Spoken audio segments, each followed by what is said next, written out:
भारत माता की दिल्ली तक ढूंढ जानी चाहिए भाई, जिम्मेदारी कुलदीप जी को दिल्ली से मिली है तो ढूंढ दिल्ली तक जानी चाहिए। भारत माता की,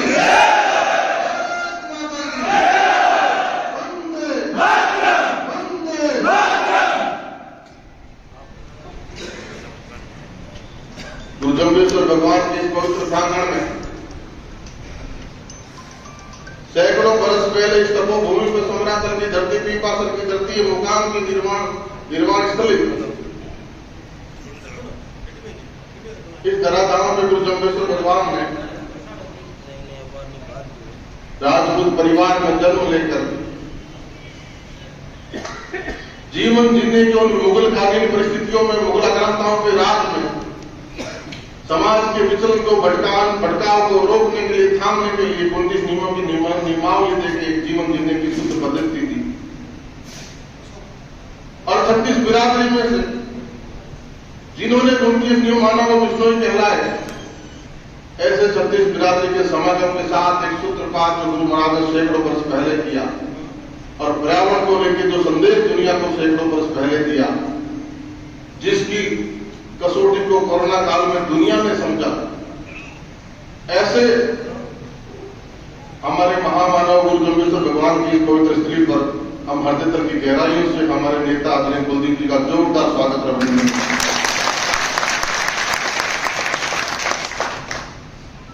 कहने को तो कुलदीप जी हमारे बीच से हैं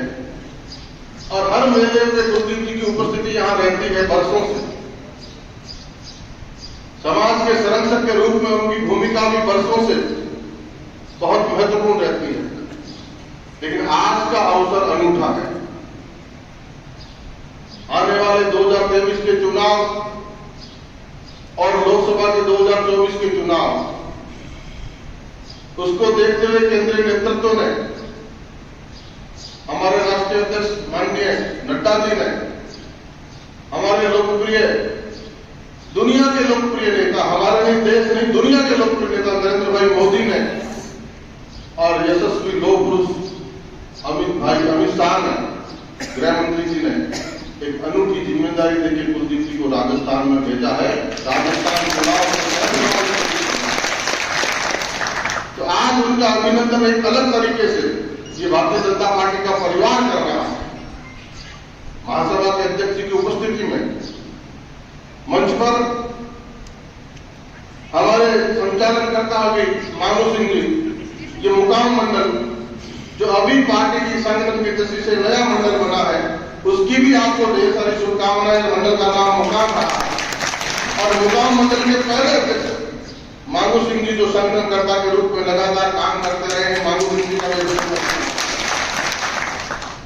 हमारे शहर के अध्यक्ष डॉक्टर महेंद्र संजय जी,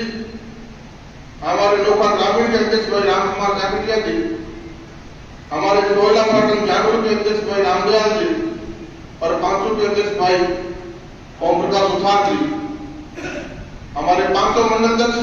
और जिले में हमारे पदाधिकारी, आज उपाध्यक्ष के रूप में आदरणीय आचरण जी, जिला मंत्री के रूप में सरपंच जयसल सर मनमोहन सिंह जी और जिला मंत्री के रूप में भाई कैलाश, इनका भी हम अभिनंदन और स्वागत करते हैं।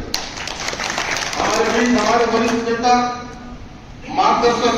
अनुभवी कार्यकर्ता के रूप में पहचान और लगातार संगठन का काम करने वाले आदरणीय एडवोकेट अलोक सिंह जी बैठे हैं, उनका भी हम अभिनंदन और स्वागत करते हैं। और नगर पालिका में कई बार भारतीय जनता पार्टी के बोर्ड का नेतृत्व करने वाले कुशल संगठनकर्ता और पूर्व चेयरमैन आदरणीय श्रीनिवास जी भी बैठे, उनका भी हम जोरदार अभिनंदन करते हैं। हमारे बीच श्रीगंगानगर से कुशल समाज सेवी पार्टी के नेता जयदीप बिहानी जी भी आए हैं, उनका भी अभिनंदन स्वागत करते हैं। हमारे बीच व्यापार मंडल गंगानगर के नौजवान अध्यक्ष भाई धर्मवीर टुडेजा जी भी आए हैं, उनका भी अभिनंदन और स्वागत करते हैं। और संगठनकर्ता के रूप में लगातार कई वर्षों तक हनुमानगढ़ जिले का भारतीय जनता पार्टी का नेतृत्व करने वाले अध्यक्ष, निवर्तमान अध्यक्ष बलवीर जी भी हमारे बीच आए, उनका भी अभिनंदन स्वागत करते हैं। बीकानेर से भी हमारे अनेक साथी आए हैं उनका भी अभिनंदन, दिलीप पुरी जी का हम सबका अभिनंदन करते हैं, जहांगीर साहब का सबका अभिनंदन करते हैं। हमारे सेवक दल के राष्ट्रीय अध्यक्ष विनोद जी बैठे हैं और ये सम्मानित मंच, ये सब नाम मेरी जबान में आए, कुछ बच्चे को मेरे दिल में समाये, आप सबका हम अभिनंदन करते हैं। और सामने छोटी सी सूचना पर कल माननीय कुलदीप जी जोधपुर बता रहे और कल हमारे दशनार्थी संप्रदाय के, दशनार्थी परंपरा के हजारों हजार साथियों का जयपुर में एक महाधिवेशन था, दशनार्थी के 36 नियमों को मानने वाले सिख समाज के लोगों का। तो लोगों से भी हजारों लोग उसमें गए थे। उसमें कार्यक्रम में रात को 11 बजे तक वो कार्यक्रम चला और छोटी सी सूचना पर आप सैकड़ों की संख्या में या हजारों की संख्या में बता रहे हैं। और एक एक व्यक्ति यहाँ जो चौपाल पर बैठा, इस सभागार में बैठा है, वो अपने अपने गांव का नेतृत्व करता है, अपने अपने बूथ का नेतृत्व करता है, अपने अपने शक्ति केंद्र का नेतृत्व करता है। कुलदीप जी सामने बैठा हुआ प्रत्येक व्यक्ति अपने अपने में हजारों की ताकत समेटे बैठा है। इन सबको मैं प्रणाम और नमस्कार करता हूं। साथियों, आने वाला 23 का राजस्थान विधानसभा का चुनाव और उसके बाद 24 का लोकसभा का चुनाव हिंदुस्तान के आवाम ने तय कर रखा है कि नरेंद्र भाई मोदी के नेतृत्व में 14 के बाद के परिदृश्य में जो हिंदुस्तान में बदलाव हुआ है। और आपने देखा होगा ब्रिटेन के पूर्व प्रधानमंत्री ने कल क्या बोला कि 14 से पहले के भारत और बाद मोदी के भारत में रात और दिन का फर्क है। 14 से पहले भारत को कोई अमेरिका में नहीं मिलता था। आज भारत हिंदुस्तान में दुनिया में निर्णायक शक्ति के रूप में उभरा है। अमेरिका और रशिया के बाद में तीसरी निर्णायक शक्ति अगर कोई उभर रही है, चाहे अर्थव्यवस्था की दृष्टि से हो, चाहे मजबूत लोकतंत्र की दृष्टि से हो, चाहे कुशल नेतृत्वकर्ता की दृष्टि से हो, तो उस शक्ति का नाम है हिंदुस्तान और उसके नेतृत्वकर्ता का नाम है यशस्वी नेता नरेंद्र भाई मोदी। मोदी जी का 9 साल का सफर, मोदी जी बीकानेर आए और बीकानेर आए तब नौका की धरती से 20,000 कार्यकर्ता हरामल दस्ते के रूप में, स्वागत के रूप में पहुंचे और बीकानेर की ऐतिहासिक सभा हुई। उन्हीं मोदी जी ने राजस्थान में कांग्रेस के कुराज को समाप्त करने के लिए एक सहयोगी की भूमिका में, आपके साथ मिलकर काम करने की भूमिका में हरियाणा के नेता आदरणीय कुलदीप जी को भेजा है, जिन्होंने हरियाणा में भी चौधरी जी का और कौन भूल सकता है। इस मुकाम में मिलने में चौधरी साहब का आना और उनके प्रति 36-82 का श्रेय, कितनी सी संख्या है विष्णु की भैया हरियाणा में। लेकिन एक छोटे से परिवार से निकल के, एक किसान के परिवार से निकल के चौधरी भजनलाल जी ने छोटी सी शुरुआत करके, पंचायत से शुरुआत करके हरियाणा की नहीं देश की सबसे बड़ी पंचायत का वन मंत्री और कृषि मंत्री के रूप में काम किया, जो भी आज यादगार है। और हरियाणा के मुख्यमंत्री, देखने में हरियाणा छोटा सा प्रदेश लगता होगा, लेकिन देश की राजधानी को 3 तरफ से घेरे रखता है,